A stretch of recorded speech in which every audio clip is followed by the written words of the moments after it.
नमस्कार, मैं हूं आकृति और आप देख रहे हैं इंडिया पब्लिक खबर।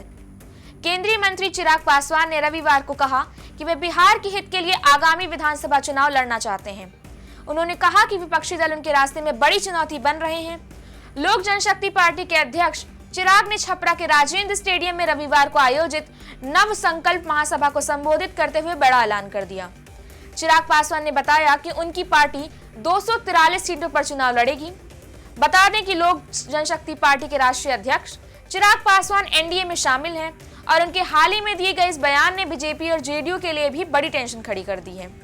चिराग पासवान ने महासभा को संबोधित करते हुए कहा, जब ये लोग ये सवाल पूछते हैं कि क्या चिराग पासवान विधानसभा का चुनाव लड़ेगा, तो आज सारण की इस पावन धरती से ऐलान करता हूं कि मैं चुनाव लड़ूंगा। ये चुनाव हम सब के लिए, एक एक बिहारी के लिए और एक एक परिवार के लिए महत्वपूर्ण है।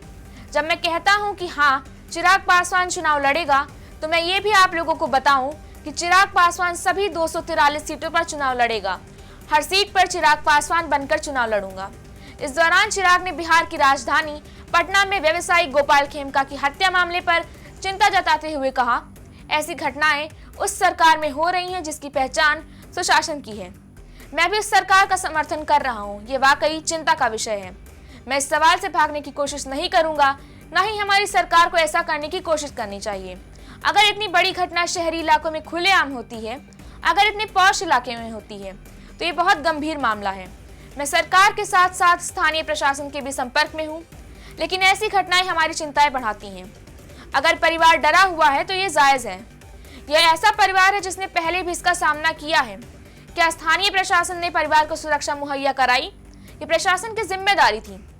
चिराग पासवान ने बिहार सरकार पर निशाना साधते हुए कहा कि ऐसी संवेदनशील घटना चाहे पटना में हो या बिहार के किसी भी कोने में, सरकार को इसका जवाब देना होगा और वो इससे बच नहीं सकती।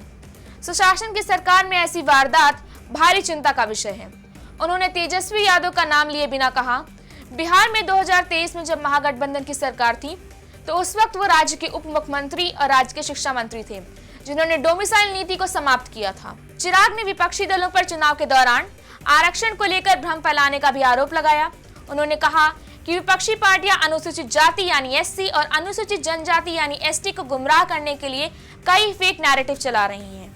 विरोधी दलों ने लोकसभा चुनाव के दौरान भी आरक्षण को एजेंडा बनाया था।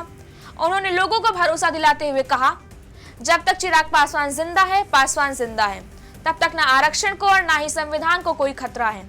मैं सुनिश्चित करूंगा कि जब मैं एक पहरेदार की भूमिका में रहूं, समाज में अनुसूचित जाति, अनुसूचित जनजाति, पिछड़ा, अति पिछड़ा, वंचित वर्ग से आने वाले लोगों के लिए मैं पहरेदार रहूं।